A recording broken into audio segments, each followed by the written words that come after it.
Fastest growing company ಇಬ್ರು ಪ್ಯೂನ್ಗಳು ಕಟ್ಟಿದ್ರು ಅಂದ್ರೆ ನಂಬ್ತೀರಾ? ನಂಬಲೇಬೇಕು ಅಂತ ತಾನೇ ವಿಡಿಯೋ ಮಾಡ್ತಿರೋದು. ಇಸ್ವಿ 1973ರಲ್ಲಿ ಒಂದು ಕಂಪನಿಯಲ್ಲಿ ಇಬ್ಬರು ಪ್ಯೂನ್ ಆಗಿ ಕೆಲಸ ಮಾಡ್ತಿದ್ರು.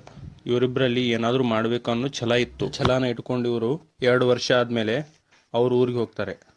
ಊರಿಗೆ ಹೋಗಿ ತಮ್ಮದ ಒಂದು ಪೆನ್ಸಿಲ್ ವರ್ಕ್ಶಾಪ್ ಸ್ಟಾರ್ಟ್ ಮಾಡೋಣ ಅಂತೇಳಿ ಡಿಸೈಡ್ ಮಾಡ್ತಾರೆ. ದೊಡ್ಡ ದೊಡ್ಡ ಬ್ರ್ಯಾಂಡ್ಗಳಾದ OEM ಮತ್ತು ಕ್ಯಾಮ್ಲಿನ್ ಕಂಪನಿಗಳಿಗೆ ಪೆನ್ಸಿಲ್ ಸಪ್ಲೈ ಮಾಡ್ತಾರೆ. ಇವರು ನೆಕ್ಸ್ಟ್ 30 ವರ್ಷನಾಗ 2 ಕೆಲಸ ಮಾಡ್ತಾರೆ. ಫಸ್ಟ್ ಕ್ವಾಲಿಟಿ ಇಂಪ್ರೂವ್ ಮಾಡೋದು ಮತ್ತು ಕೆಪಾಸಿಟಿನ ಇನ್ಕ್ರೀಸ್ ಮಾಡೋದು.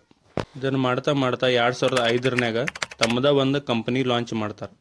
ಇದೆಲ್ಲ ನಾವು ಯೂಸ್ ಮಾಡಿರೋ ಪೆನ್ಸಿಲ್ ಡಾಮ್ಸ್ ಅಂತ.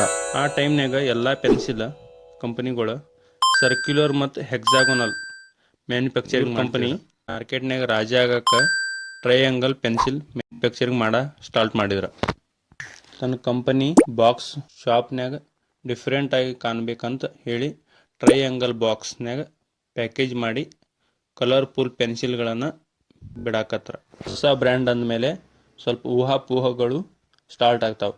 ಅದು ಊಹಾಪೋಹಗಳು ಏನಂದ್ರೆ ಲೆಡ್ ಬೇಗ ಮುರಿಯಾತೈತಿ, ಈಗ ಪೆನ್ಸಿಲ್ ಸರಿ ಇಲ್ಲ. ಅದನ್ನು ಗಮನಿಸಿದ ಕಂಪನಿ ಏನು ಮಾಡ್ತಪ್ಪ ಅಂದ್ರೆ ಲೆಡ್ನ ಸ್ಟ್ರಾಂಗ್ ಮಾಡಕ್ಕೆ ಗ್ರಾಫೈಟ್ ಜೊತೆ ಪಾಲಿಮರ್ ಮಿಕ್ಸ್ ಮಾಡಕ್ಕೆ ಪೆನ್ಸಿಲ್ ಸಕ್ಸಸ್ಫುಲ್ ಆಗೋದ ತಡ ಮಲ್ಟಿಪಲ್ ಸ್ಟೇಷನರಿ ಐಟಮ್ಸ್ ಲಾಂಚ್ ಮಾಡಕತ್ರ. ಈಗ ಇವ್ರ 45 ದೇಶದೊಳಗೆ 3000 ಪ್ರಾಡಕ್ಟ್ಸ್ನ ಸೇಲ್ ಮಾಡ್ತಾರೆ. ಮತ್ತು ಇಂಥ ವಿಡಿಯೋಸ್ಗೆ ಲೈಕ್ ವಿತ್ ಗನಿನ ಫಾಲೋ ಮಾಡಿಕೊಳ್ಳಿ. ಧನ್ಯವಾದಗಳು. ಮತ್ತೆ ಭೇಟಿಯಾಗೋಣ. ನಮಸ್ಕಾರ.